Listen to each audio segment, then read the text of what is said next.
Bob, I have a lot of friends who are Calvinists. I went to a Reformed school.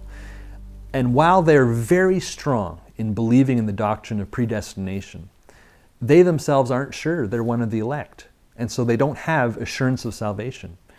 What do you think of the Calvinistic doctrine of assurance? That's a great question, Sean. R.T. Kendall, Dr. R.T. Kendall, wrote his doctoral dissertation on Calvin and English Calvinism to 1647. And one of the things that startled him in his doctoral studies in Europe was that he said, as he studied the Puritan divines, and the divines is the name they use for the leaders of the English branch of the Reformation, is that almost to a man, as they were on their deathbeds, they were lamenting the fact they were probably dying and going to hell. And he said the reason for this was because as they were dying, they were scanning their lives, taking personal inventory of their lives, and they were seeing all the flaws in it.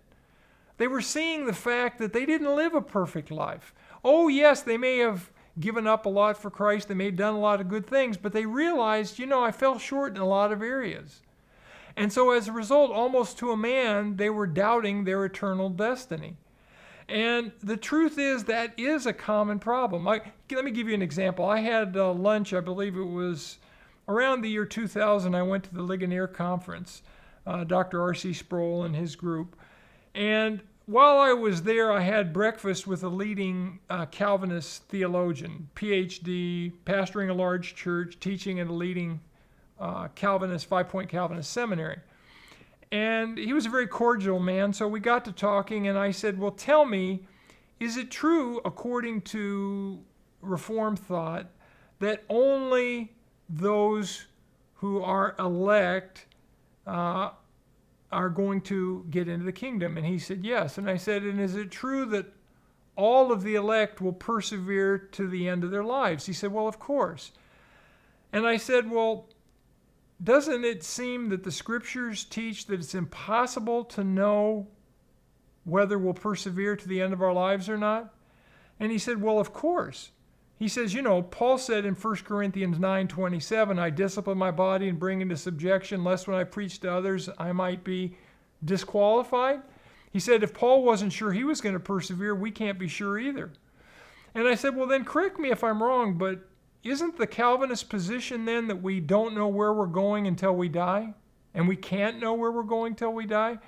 And I remember his response like it was yesterday. He said, well, I see in my life what I think are the works of the Spirit. But I must admit, it's possible I could fall away and fail to persevere. And if I do, I'll prove that what I thought were the works of the Spirit really weren't the works of the Spirit, and I'll go to hell. I mean, that's the sad position of Reformed assurance. Because in Calvinism, election is mysterious. God doesn't tell us who the elect are. And in Calvinism, faith is mysterious. It's almost like John 3:16 reads like this. For God so loved the world that he gave his only begotten Son, that whoever should not perish but have everlasting life. And since we don't know what is, then we need to look for signs of. And what are the signs? My works. So Calvinists are looking for secondary signs of election and secondary signs of faith. But since none of those signs are definitive, they can't be sure.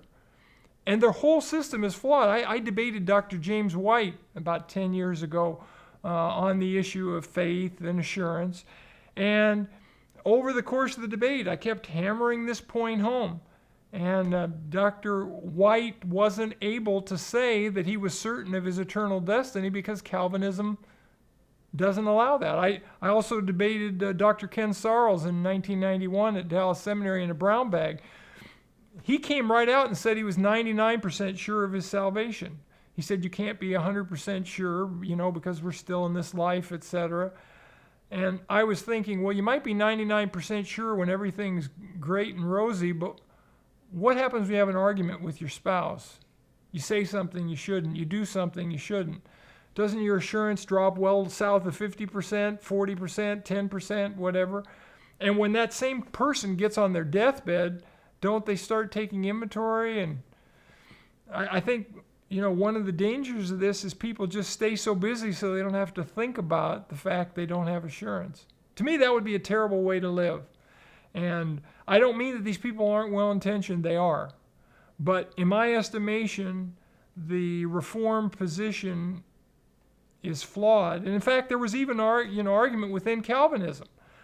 There was the Merrill controversy, and it led to a whole discussion of this. Back in the early 1700s, they had the Merrill controversy, and it was all this discussion, 300 years ago.